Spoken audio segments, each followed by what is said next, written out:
morning. I would like to welcome Dean Rudolph Smithen of the Anglican Church and Pastor Paul Andrew of the St. John's Christian Assembly Ministries to the Ministry of Telecommunications and more specifically the GATE ICT Cadet Training Facility.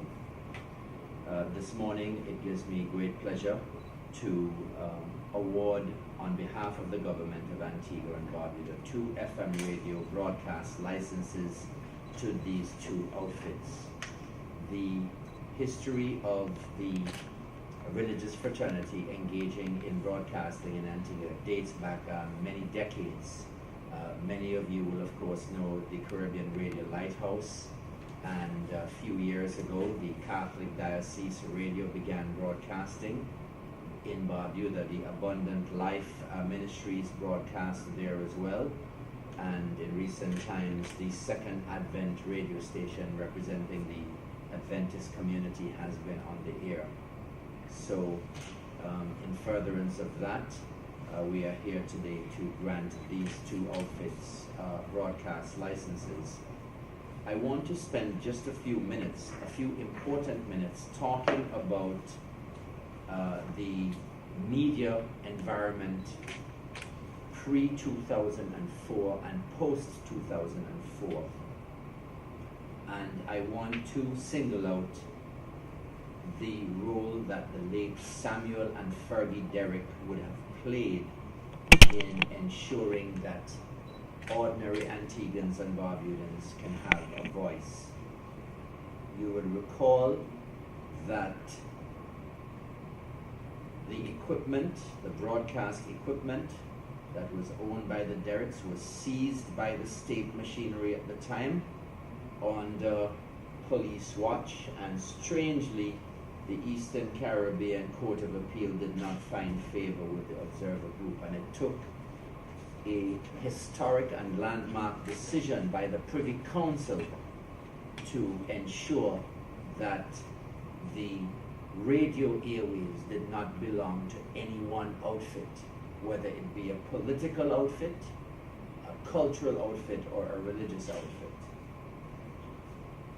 So in those days there was, in my submission, and this submission is validly placed, an iron grip on the media in this country. There was ZDK and Sun FM, ABS TV and radio, and the Government Information Service, all of which were owned by one and the same and operated by one and the same. And I'm very pleased to be associated with an administration that has seen it fit to have a very liberal policy to the granting of broadcast licenses. And I will hasten to add that we have had an upsurge in applications, particularly in the FM spectrum. So I want to thank the telecommunications consultant to the government, Daryl Jackson, who has worked to ensure the relevant paperwork was filed with the ministry and the relevant paperwork was filed with the cabinet for their deliberation. I want to add that there is no longer a monopoly in the cable TV market. We have two very active players, CTV and Carib Cable. Carib, of course, is now operated by Flow and Columbus Communications. It is this administration that licensed Carib Cable and brought an end to the monopoly in the cable industry. In addition, there is no longer a monopoly in the international direct dial telephony market. So when you're placing overseas calls, you certainly have a choice, especially from your mobile phone. And because of the ending of that monopoly regime, rates have been reduced dramatically. Of course, there is no monopoly in the cellular market. This is a very liberal market, and there are several competing entities. The same applies to internet service providers. There is APOA, iNet, Lime, ACT, Digicel, and others. And the reason I'm mentioning this is because all of these parameters, especially the granting of internet service provider licenses, creates another medium by which people can certainly conduct business and criticize or compliment, as it were. One needs to understand that social media is literally taking over the world. Antigua and Barbuda is largely a Christian country. As further solid evidence of the government's commitment to developing an open and plural society, we recently granted FM radio broadcast licenses to the Caribbean Superstation, which was formerly Gem Radio, and to a group of young Antiguans, Smash Broadcasting. I was speaking to one of the members in that outfit just last week, Friday, and they expect to be on air within a few months' time with very high-level local and Caribbean content programming. Recently, the government also reviewed, as I said earlier, applications for FM radio station licenses from two religious organizations, the Anglican Diocese of the Northeastern Caribbean and Aruba, and the St. John's Christian Assembly Ministries. So I'm very pleased that the Cabinet agreed to grant these two religious organizations their radio station licenses. It would be remiss of me if I did not recall the Antigua Christian Council's program called Common Ground in Antigua many moons ago. And because certain people were invited onto the program, the government of the day expressed its displeasure to the Antigua Christian Council and to the producers. And I believe the net result was that that particular program was cancelled. Those were the days of totalitarianism in the media landscape. That was then. What obtains now is we have moved forward. The right of the citizenry to be heard manifests itself hourly in this country with the plethora of radio call-in programs, with people going to social media chat groups, etc., etc.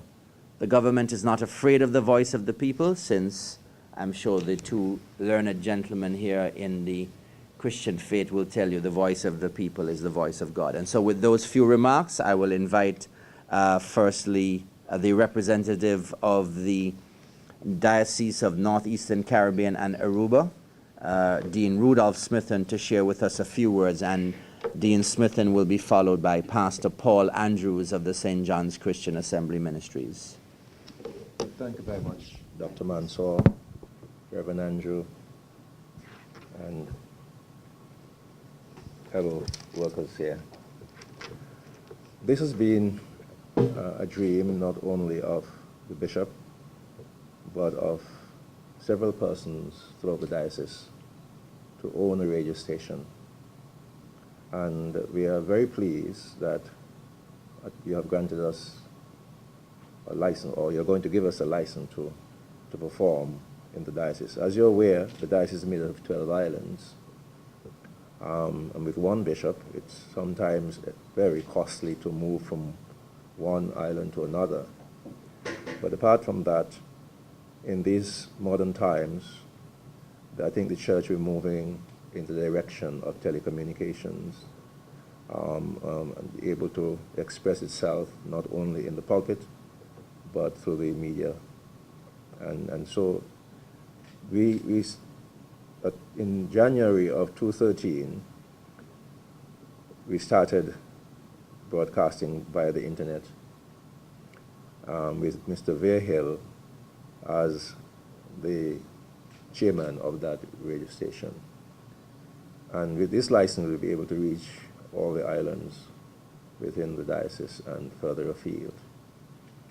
Like all religious radio stations, the main purpose is to proclaim the good news, to encourage discussions on social issues, to have discussions on theological issues, and to enhance moral values within the community.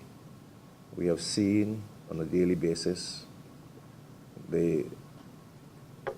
our values are undermined by various groups in society.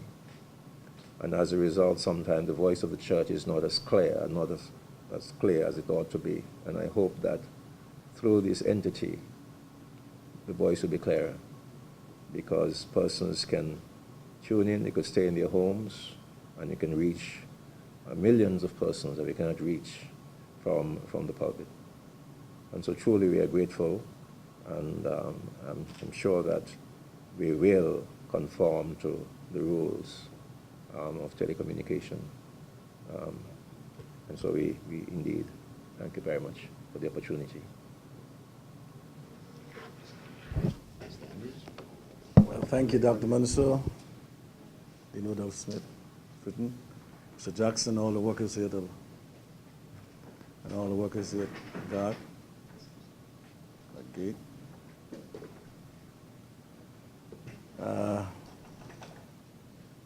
1995, St. John's Christian Assembly Ministries applied for a license, was turned down. We waited many years. 8 years ago, we began a program called Prayer Radio on the Observer Radio from 12 midnight until 5 a.m. I really want to thank Winston Derrick and the Observer family for giving us that opportunity to pray for our nation while others are sleeping. We continued for 7 years on that radio station.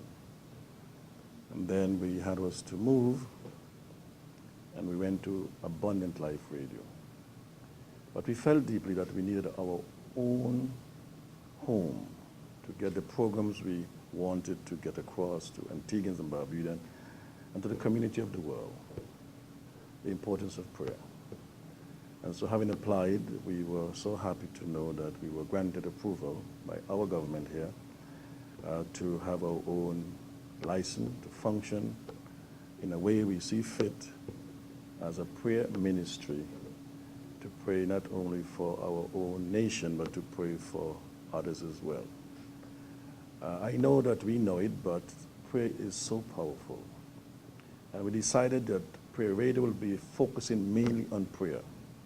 While other radio stations have their own focus, we will be focusing on all aspects of prayer, the history of prayer, the movement of prayer, and such like. And so to be granted a license at this time, I feel so excited and so elated about it, because I know we need prayer.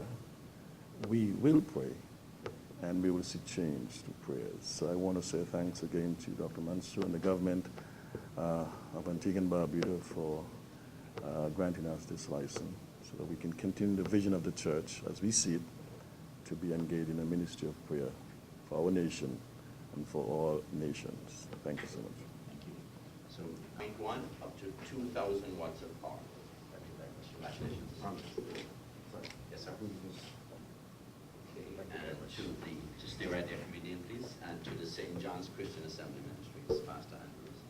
Congratulations. You're on 105.7, 2,000 watts of power.